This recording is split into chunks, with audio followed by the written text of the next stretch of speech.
नागपुर के सकरदरा थाना क्षेत्र स्थित ताजबाग शरीफ में उर्स के दौरान हुए जानलेवा हमले के मामले में पुलिस को बड़ी सफलता हासिल हुई है। पुरानी रंजिश के चलते 22 वर्षीय युवक पर चाकू से हमला किया गया था। घटना के बाद फरार चल रहे 2 आरोपियों को सकरदरा पुलिस ने गिरफ्तार कर लिया।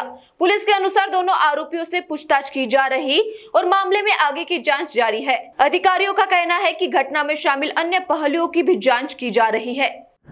बाबा ताजुद्दीन उर्स दरम्यान सोहेल खान समदर खान वय वर्ष 22 यासिन प्लॉट याला काही मुलांनी मारहाण केल्याच्या ह्याच्यावरून चाकू हल्ला केल्याच्या ह्याच्यावरून पोलीस स्टेशनला गुन्हा दाखल झालेला होता।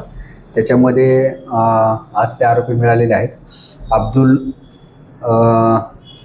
तोहीद खान फिरोज खान, ऐफाज उर्फ भुर्री आसिफ खान हे 2 आरोपी त्याच्यामध्ये मिळून आलेले आहेत। आज त्यांना पोलीस कस्टडीसाठी मान्य न्यायालयासमोर हजर केले होते। 8 तारखेपर्यंत त्याची पोलीस कस्टडी मिळालेली आहे।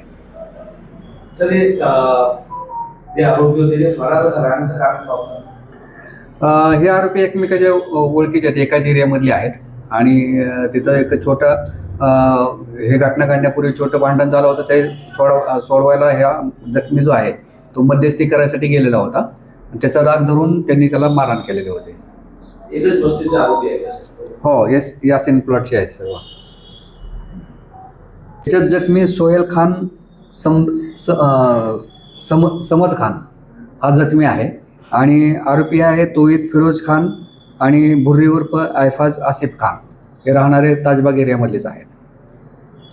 नाही, यांच्यावरती नाही, त्यांचा रेकॉर्ड नाही। याच्यामध्ये आणखीन 2 आरोपी आहेत। आता 2 आरोपी मिळालेले आहेत, तेही लवकरच मिळून जातील।